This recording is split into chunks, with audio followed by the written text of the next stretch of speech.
Hai teman-teman, ketemu lagi dengan aku Nia di channel Keluarga Tetom.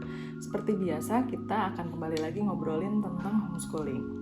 Akhir tahun ini erat kaitannya dengan momen refleksi. Jadi ini juga saat yang tepat untuk anak-anak homeschooling mengumpulkan dokumentasi belajarnya.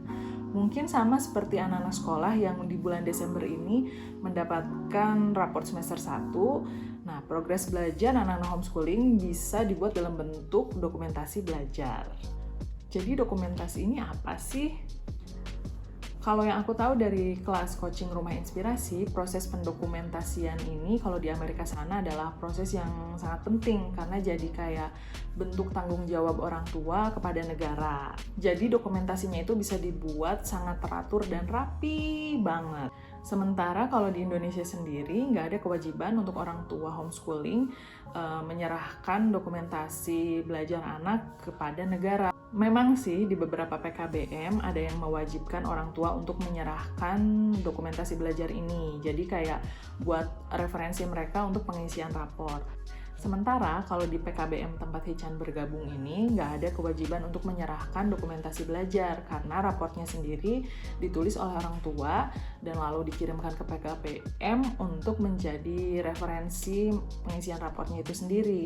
Jadi kita hanya perlu mengisi raport dan nanti dicocokkan dengan hasil penilaian dari tutor. Tapi menurut aku sendiri, raport dari PKBM ini kayak masih terlalu singkat untuk menggambarkan keseluruhan proses yang terjadi saat pembelajaran anak-anak di rumah gitu. Karena nilainya itu kan berdasarkan dari mata pelajaran. Meskipun raport zaman sekarang ini ada deskripsinya, tapi pada kenyataannya kan memang banyak sekali yang dipelajari oleh anak, akhirnya nggak bisa masuk ke dalam daftar pelajaran yang ada di raport itu, karena memang nggak sesuai. Dokumentasi belajar ini biasanya dipakai untuk anak-anak sekolah yang usianya lebih kecil, atau misalnya di usia awal sekolah sampai pertengahan. Di usia anak-anak sekolah yang sudah lebih tinggi atau sudah lebih dewasa, dokumentasi ini nantinya akan berubah menjadi sebuah portofolio yang nantinya akan berguna buat mereka saat masuk ke jenjang profesional.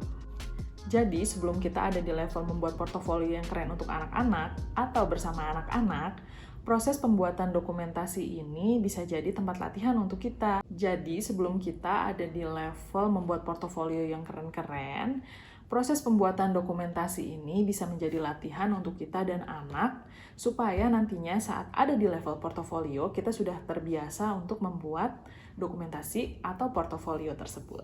Selain manfaat untuk anak, orang tua juga bisa memetik manfaat dari proses pendokumentasian belajar anak ini. Kalau di aku sendiri sering merasa ragu dengan proses homeschooling yang sedang aku jalani ini. Kadang suka muncul perasaan kayak, sebetulnya proses ini udah bener belum ya? Sebetulnya Hichan belajar nggak ya? Apakah ada progres dari semua yang Hichan lakukan setiap hari ini gitu? Hichan sendiri belajar yang mata pelajaran wajibnya itu, dan aku sediakan slot khusus untuk belajar.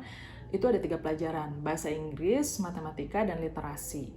Setiap waktu pelajaran itu biasanya hanya sekitar 15-30 menit. Jadi sisanya dia bebas. Makanya keraguan itu pasti ada, karena aku jadi berpikir dalam 24 jam dia hanya belajar sekitar 45 menit sampai 1,5 jam. Apakah ini akan efektif untuk dia? Tapi saat aku mengumpulkan semua dokumentasi belajar ini, barulah kelihatan bahwa ternyata Hichan memang ada progres. Dari yang awalnya nggak bisa A, di akhir tahun dia bisa melakukan A itu dengan lebih mahir. Ini jadi bikin aku tenang juga gitu, karena aku bisa melihat bahwa progres belajarnya Hichan ini ada. Ternyata banyak juga yang dia kerjakan. Dan keberhasilan-keberhasilan ini jadi sebuah tambahan energi buat proses perjalanan homeschooling keluarga kami. Ini dia dokumentasi Hichan. Karena homeschooling adalah customized education, walaupun template-nya sama, tapi dokumentasi satu anak dengan anak lainnya pasti berbeda. Karena kegiatan yang penting buat keluarga kita akan berbeda dengan keluarga lainnya. Dokumentasi Hichan ini lebih banyak berisi tentang kebiasaan baik yang dilakukannya sehari-hari.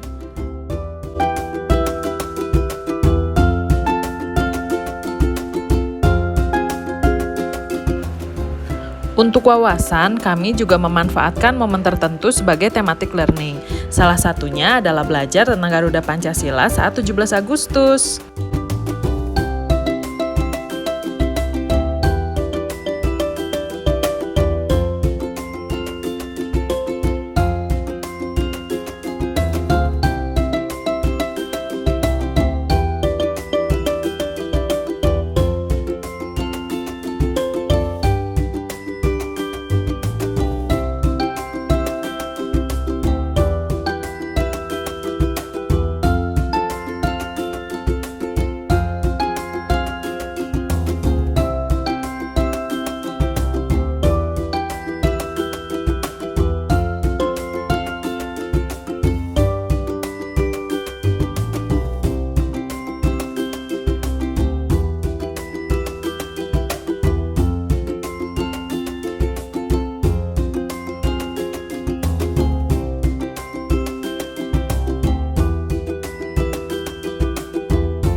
Berbeda dengan raport, yang menarik dalam dokumentasi homeschooling ini, kita bisa memasukkan kegiatan apapun yang pernah dilakukan, yang bahkan tidak berhubungan dengan mata pelajaran.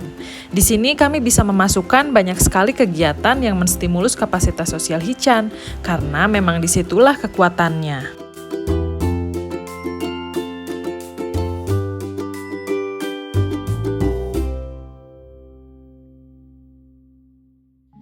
Aku juga mau mengucapkan terima kasih banyak untuk kelas coaching Rumah Inspirasi, terutama untuk Mas Ar dan Mbak Lala karena telah membuat challenge seperti ini dan juga bikin template yang bagus banget dan user friendly.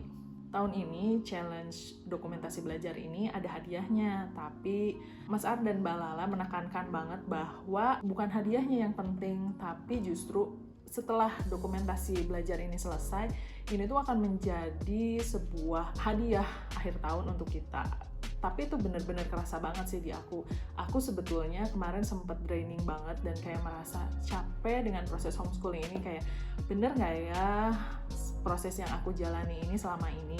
Tapi ternyata memang setelah dokumentasi belajarnya ini selesai, ini aku happy banget. Ternyata walaupun kemarin aku merasa capek banget dan banyak loss, tapi masih banyak sekali yang Hichan pelajari selama ini. Jadi kalau misalnya ada teman-teman yang juga merasa proses homeschoolingnya sedang tidak baik-baik saja, ayo kita saling menyemangati dan semoga kondisinya semakin baik. Bisa dicoba juga dengan membuat dokumentasi belajar yang keren-keren, biar kita tahu dan sadar bahwa semua yang kita lakukan, semua yang sudah anak kita jalani itu ternyata ada hasilnya. Oh ya, kalau misalnya kalian mau tahu lebih banyak tentang kelas coaching Rumah Inspirasi, kalian bisa langsung search Instagramnya, karena aku sendiri belajar homeschooling dari A sampai Z, awalnya di Rumah Inspirasi dan masih belajar sama Rumah Inspirasi sampai sekarang. Oke, terima kasih teman-teman sudah menonton sampai selesai.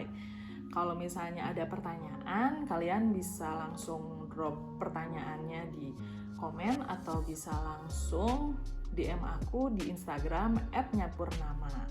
Semoga video ini bisa membawa manfaat buat teman-teman. Kalau misalnya ada koreksi, boleh langsung colek aku aja ya. Terima kasih, sampai ketemu lagi.